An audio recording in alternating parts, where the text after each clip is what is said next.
시청자 여러분 안녕하세요. 김동수입니다. 여러분, 대검찰청에서 간부가요 퇴임을 했습니다. 그런데 이제 퇴임을 해서 변호사로 개업을 했겠죠. 그런데 1년이 지났는데 말이죠. 무려 재산이 41억 원이나 증가했다면 이거 어떻게 봐야 할까요? 네. 문재인 정부에서요, 윤석열 당시 검찰총장에 대한 찍어내기 감찰 의혹으로 조사를 받다가 검찰에서 해임된 박은정 검사가 조국 혁신당에서 비례대표 1번을 받았습니다. 그런데 1번 그 후보 측 재산이 1년 만에 41억 원가량 증가한 것으로 확인이 됐습니다.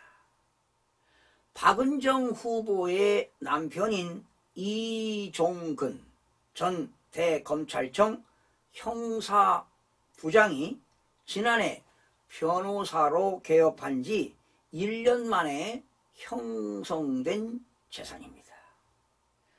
27일 중앙선거관리위원회에 등록된 박 후보 본인과 배우자 재산 내역은 총 49억 8,100만 원이었습니다. 그런데 증가액 대부분은 은행에 예치한 예금으로 조사가 됐습니다. 박 후보는 예금이 4억 4,800만 원, 배우자인 이종근 전 형사부장은 32억 6,828만 원으로 총 37억 1,628만 원이 예금입니다. 앞서 이 전 형사부장은 지난해 5월 공직자 재산 신고 때 부부 합산 재산으로 8억 7,526만 원으로 신고가 됐습니다.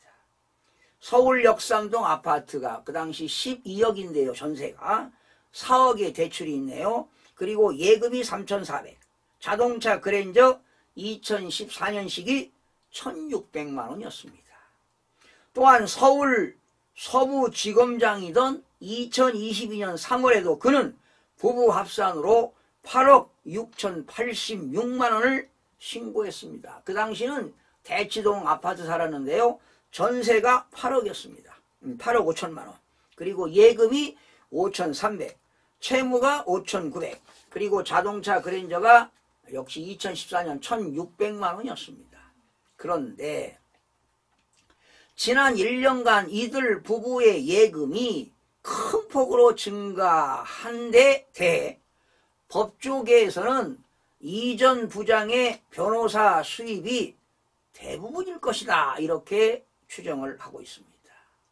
법조계의 한 관계자는 검사장 출신 변호사인 만큼 지난해 개업 후에 정관 예우 효과가 컸을 것이다, 이런 얘기를 했습니다. 지난해 3월 검찰을 떠난 이 전 형사부장은 서울 강남에 변호사 사무실을 내고요, 인터넷 홈페이지 등에 검사장 출신 변호사, 24년 검사 경력 등을 강조했습니다. 박 후보는 2020년 법무부에서 감찰 담당관을 맡으며 윤석열 검찰총장의 감찰을 주도하는 등 추미애 당시 법무부 장관과 함께 윤 총장을 압박한 주요 인사로 꼽힙니다. 고위공직자 범죄수사처, 공수처가 되겠죠.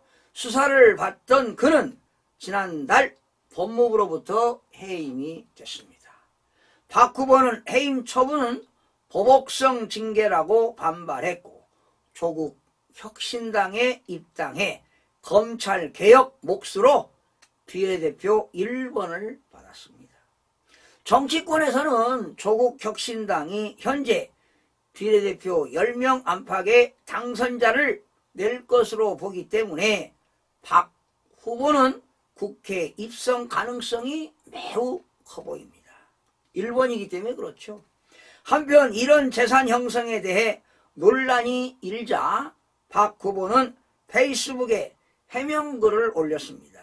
신고한 재산은 배우자의 퇴직금과 공무원 연금을 일시에 전액 수령한 금액, 임대차 보증금, 상속 예정 부동산 선산, 배우자의 변호사 매출 포함이라고 해명을 했습니다. 그러면서 배우자는 월 평균 약 15건, 그리고 재산 신고일 기준 합계 160건을 수임을 했습니다. 매출에 대해서는 5월에 종합소득세를 납부할 예정이라고 합니다.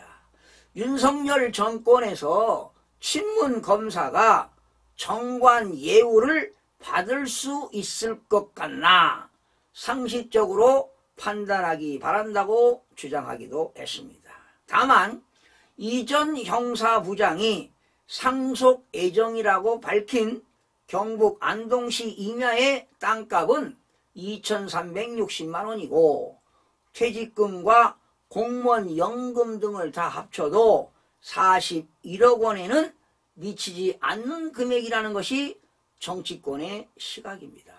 아마도 이제 5월 달에 종합소득세 신고하게 되면 수익 금액이 나오겠지만 이제 뭐 정관 예우보다는 그래도 지금 뭐 160건을 수임을 했어요. 그러니 수임료만 따져도 얼마입니까? 아마 큰 사건을 맡게 되면 아마 수임의 매출액이 엄청날 거고 또한 성공 보수를 받게 되면 아마 엄청난 돈이 되지 않을까 이런 생각이 들어가는데요. 그래서 개인적으로 볼 때는 아마 수임료를 많이 받아서 그런 현찰로 받아가지고 은행에 예치시킨 돈이 아닌가 이런 생각도 들어갑니다.